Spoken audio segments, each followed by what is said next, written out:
রুই মাছ তো আমরা সবাই রান্না করি, কিন্তু আজকে ছোট্ট একটা পরিবর্তনে রুই মাছকে তেলকই স্টাইলে রান্না করে দারুণ একটা স্বাদ আনতে যাচ্ছি। প্রথমে কিন্তু রুই মাছটা ভালো করে ধুয়ে নিয়ে এসেছি। এখন লবণ আর হলুদ মেখে 10টা মিনিট রেখে দেব, লবণটা যাতে মাছের ভেতর খুব ভালো ঢোকে। এপাশে একটা প্যান বসিয়ে তাতে তেল দিয়ে দিলাম, তেলটা গরম হতে হতে এপাশে একটু চালের গুঁড়ো দিয়ে দিলাম, যাতে মাছ ভাজার সময় মাছটা প্যানে না লেগে যায়। এখানে কিন্তু আপনারা সরিষার তেলটাও ব্যবহার করতে পারেন। আমার একদমই সরিষার তেলটা ছিল না ঘরে, তাই আমি সয়াবিন তেলেই রান্না করছি। সব মাছগুলো ভাজতে দিয়ে দিচ্ছি।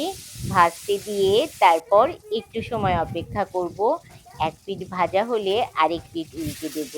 মাছ কিন্তু খুব বেশি ভাজবো না, আবার হালকাও ভাজবো না, একটু মিডিয়াম ধরনের ভাজবো, যাতে ঝোলে দিলে মাছটা খুব সুন্দর একটা নরম আর সফট ভাব থাকে। তাহলে মাছ কিন্তু ঝোলে দেওয়ার পরে শক্ত লাগবে না, আর ভেতরে খুব সুন্দর সব কিছু ঢুকবে, মশলা লবণ। মাছ কিন্তু আমার এক পিঠ ভাজা হয়ে গেছে, আরেক পিঠ উল্টে দিচ্ছি। আরেক পিঠ উল্টে দিয়েও একটু সময় নিয়ে ভেজে নেব। মাছগুলো কিন্তু আমার আরেক পিঠও ভাজা হয়ে গেছে। এখন একে একে মাছগুলো তুলে নিচ্ছি। তুলে নিয়ে তারপর এই তেলেই কিন্তু আমি একটু আলুও কেটে রেখেছি, আলু দেব। মাছে আবার আলু ছাড়া একদম ভালো লাগে না, এর জন্য একটু পাতলা পাতলা করে আলু কেটে নিয়েছি। আলু দিয়ে দিলাম, লবণ আর হলুদ দিলাম, দিয়ে আলুটা একটু লাল লাল করে ভেজে নেব। আলুগুলো আর তেল থেকে উঠাবো না, এই তেলেই আমি একে একে ফোড়ন দিয়ে দেব।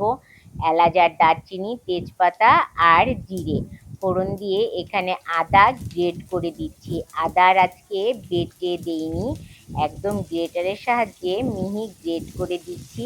যেরকম বেশিরভাগ কই মাছে গ্রেট করে দিলে বেশি ভালো লাগে, ঠিক সেরকমভাবেই। আর এখানে ভাজা ধনিয়া জিরের গুঁড়ো সেটা দিয়ে দিচ্ছি, আর দিয়ে দিচ্ছি লবণ, হলুদ আর শুকনো মরিচের গুঁড়ো দিয়ে মশলাটা একটু তেলের সাথে 2 মিনিটের মতন ভেজে নেব, কারণ এটা কাঁচা মশলা না, সবই কিন্তু আমার ভাজা মশলা, তার জন্য আমি বেশিক্ষণ ভাজবো না।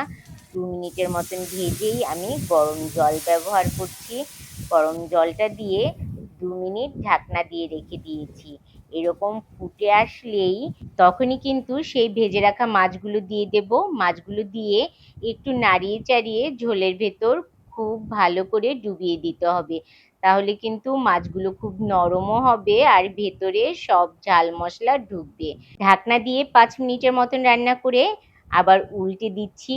উল্টে দিয়ে 5 মিনিট রান্না করব। এরকমভাবে কিন্তু আপনারাও রান্না করে দেখবেন, খুব ভালো নরম হয় মাছটা আর খুব ভালো মশলা ঝাল ঢোকে। ওপর দিয়ে একটু গরম মশলা দিয়ে হাই হিটে 2 মিনিট রান্না করে নামিয়ে নিলেই রেডি হয়ে যাবে তেলকই স্টাইলে এই রুই তেল। গরম ভাত বলুন আর পোলাও বলুন, তেলকই স্টাইলে এই রুই তেলটা সত্যি বলছি অসাধারণ লাগে খেতে। আপনারা রুই মাছ কোন স্টাইলে রান্না করেন আমাকে কিন্তু জানাতে পারেন। ভালো লাগলে আমি রেসিপিটা অবশ্যই ট্রাই করব আর দেখাবো। আমার রেসিপিটা আপনাদের কেমন লাগলো জানাতে ভুলবেন না। ফোড়নের রান্নায় আবার দেখা হবে।